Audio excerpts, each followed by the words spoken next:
जय गुरुदेव। सूत्र तस्यापि निरोधे सर्वनिरोधात् निर्बीज समाधिः। ऋतंभरा प्रज्ञा के संस्कारों का भी निरोध हो जाने से, सभी संस्कारों का बीज नाश हो जाने से निर्बीज समाधि होती है। अभाव के आश्रय का त्याग करने के अभ्यास से आश्रय के अभाव की वृत्तियों का भी त्याग हो जाने पर असंप्रज्ञात समाधि होती है। जब सभी आश्रयों का चित्त में सर्वथा अभाव हो जाता है तथा ऋतंबरा के संस्कारों का भी अभाव हो जाता है, तो इसे ही निर्विकल्प अथवा निर्बीज असंप्रज्ञात कहा जाता है। यह योग का चरम लक्ष्य है। असंप्रज्ञात तथा कैवल्य में अंतर है। कैवल्य प्राप्ति लक्ष्य है तथा असंप्रज्ञात प्राप्ति का साधन।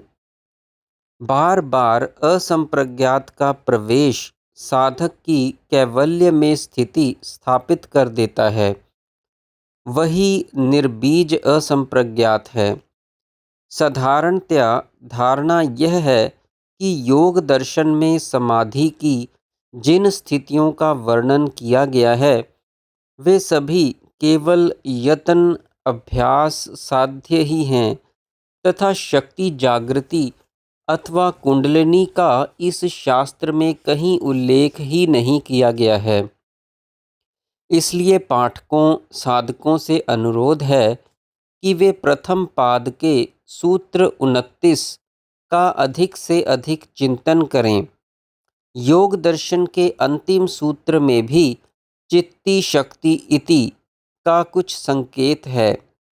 यह ठीक है कि कुंडलिनी शब्द योग दर्शन में कहीं नहीं आया है, किंतु नामांतर भेद से प्रत्यक्ष चेतना का उल्लेख अवश्य है। यह आवश्यक नहीं कि कुंडलिनी शब्द का उल्लेख हर एक ग्रंथ में हो ही। कुंडलिनी शब्द के लिए विविध शास्त्रों ने विविध शब्दों का प्रयोग किया है।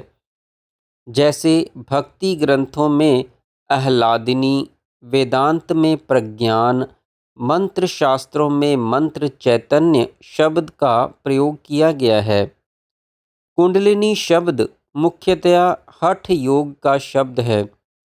इन सब शब्दों का भाव एक ही है। जब शक्ति की अंतर जागृति की अवस्था प्राप्त हो जाती है, तो साधना के स्वरूप एवं क्रम में अंतर आ जाता है। तब प्रयत्न के स्थान पर साधन स्वतः सिद्ध हो जाता है। जैसे आप कहीं बाहर गए हुए हैं, तो आपको घर वापस आने के लिए उतना ही चलकर वापस घर आना पड़ेगा। शक्ति भी चित्त से तादात्म्य प्राप्त कर जगत में चंचल होती रहती है। आत्म स्थिति के लिए शक्ति को अंतर्मुखी होकर चित्त को निर्मल करने तथा कलेशों के आवरण उतारने रूपी अंतर यात्रा करनी होती है। यह शक्ति जागृति अथवा कुंडलिनी की जागृति कही जाती है। साधना की प्रारंभिक अवस्था में संयम, अभ्यास तथा वैराग्य के लिए प्रयत्न करना पड़ता है, किंतु जब तक शक्ति जागृत होकर चित्त शुद्ध नहीं कर देती, तब तक चित्त की स्वाभाविक निर्मलता संपादित नहीं होती है। अभ्यास तथा प्रयत्न की सबसे बड़ी कमजोरी यह है कि वह सदैव अहंकार युक्त ही होता है। अहंकार के साथ आसक्ति का मिश्रण हो जाने से साधक का दृष्टिकोण संकुचित एवं अपनी साधना के प्रति आसक्त हो जाता है तथा आसक्ति एवं प्रयत्न के संस्कार संचय कर लेता है। इस संस्कार चक्रव्यूह से निकलना असंभव नहीं तो अत्यंत कठिन अवश्य है। इसीलिए योग सूत्रकार ने अंतिम सूत्र में चित्ती शक्ति इति कहकर यही संकेत दिया है कि जब आपका पुरुषार्थ समाप्त हो जाता है, गुण प्रति प्रसव क्रम से अपने कारण में विलीन हो जाते हैं, आपको कैवल्य अवस्था प्राप्त हो जाती है, तो शक्ति की अंतर यात्रा भी समाप्त हो जाती है।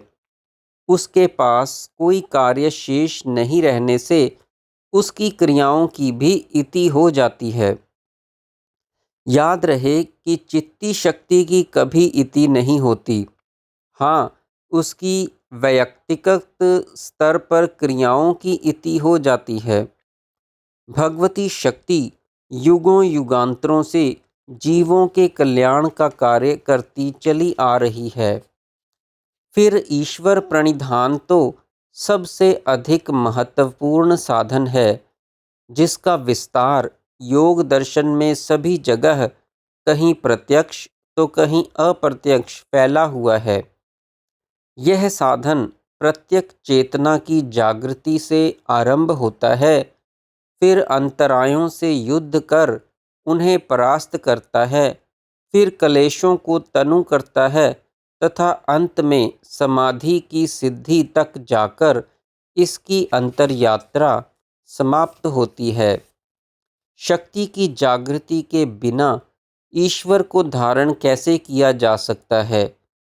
जप इत्यादि साधना जागृति हेतु ही की जाती है, जैसा कि प्रत्यक्ष चेतनाधिगम से स्पष्ट है। जय गुरुदेव।